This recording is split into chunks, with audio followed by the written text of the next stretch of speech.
Hello, everyone. It is week 5, which is kind of crazy to believe that there's only 2 weeks left of coursework in this course. But here we are, week 5. Our topic this week was marketing and publicity, which really was only that little chapter in the YouTube we watched. And after reading kind of the blog posts and the discussion boards and commenting on some, it seems like we're all kind of doing the same thing. So we do the posters, we do the social media, we do announcements in our schools or performances for our feeder schools, preview performances, or like dress rehearsals with an audience. We sell ads in our programs. We work with local businesses. We're all kind of doing the same thing. So I didn't want to harp too much on that.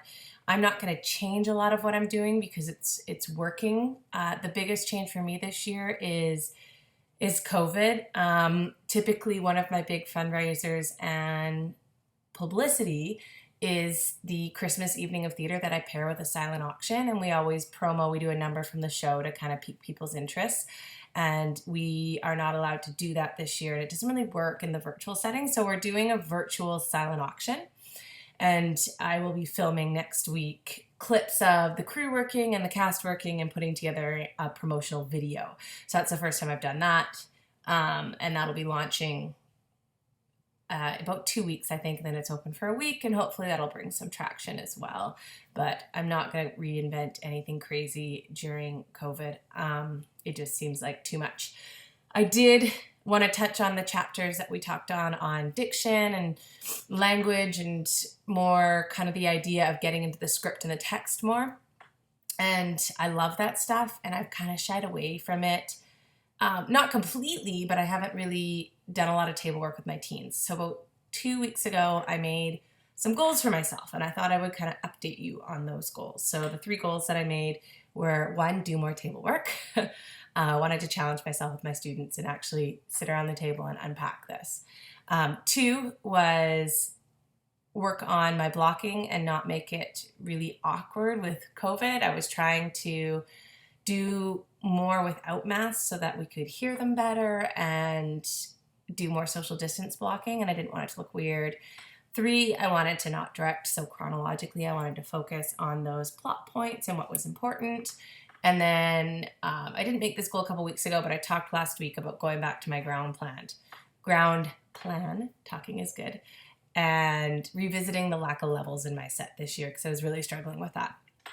So number 1 is I did revisit my ground plan, and I went to my storage and I looked at what platforms I had that could be worked in, and I've put another level kind of upstage center that'll be used for both the forest and for Duloc, and it just gives that little bit of contrast. The kids had a little bit of a panic attack when I put some more spike tape down in a new color, and they went, "What does that mean?" I said, "This is where you have to step up because I'm putting this platform in." And they went, "Oh crap."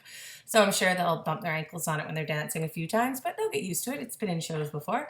So yeah, I did do that. I revisited the ground plan. I'm happy with what I have now, I think.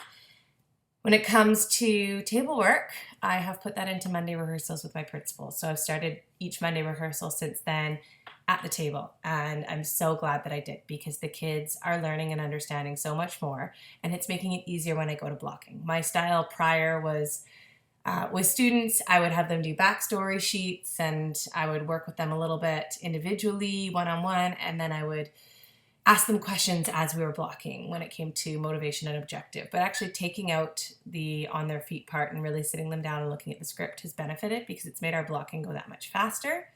So I'm really happy that I did this. As for blocking to make it not look weird with COVID, I'm starting to realize that I just need to accept masks. And I've ordered some clear masks so that you can see expressions. I've ordered some singing masks that we might paint with some of the characters. I'm going to try some different things out, but some of the scenes I just can't really social distance without making it look super weird. Some we can, but I'm learning to accept masks and see it as a positive challenge to keep the kids safe. And as for chronologically, my last goal, I've kind of failed at that one, but every time I look at the script, I keep going, well, that's important for this. Well, that's important for this. So to me, I'm having a hard time jumping ahead to a more important scene within the storyline when I see every scene as important. So right now we're still working chronologically. But I thought I would give you my updates and wish you all that are in the States a happy Thanksgiving. I am in Canada, so we did ours a month ago. So enjoy your Thanksgiving break. I will enjoy a week without work.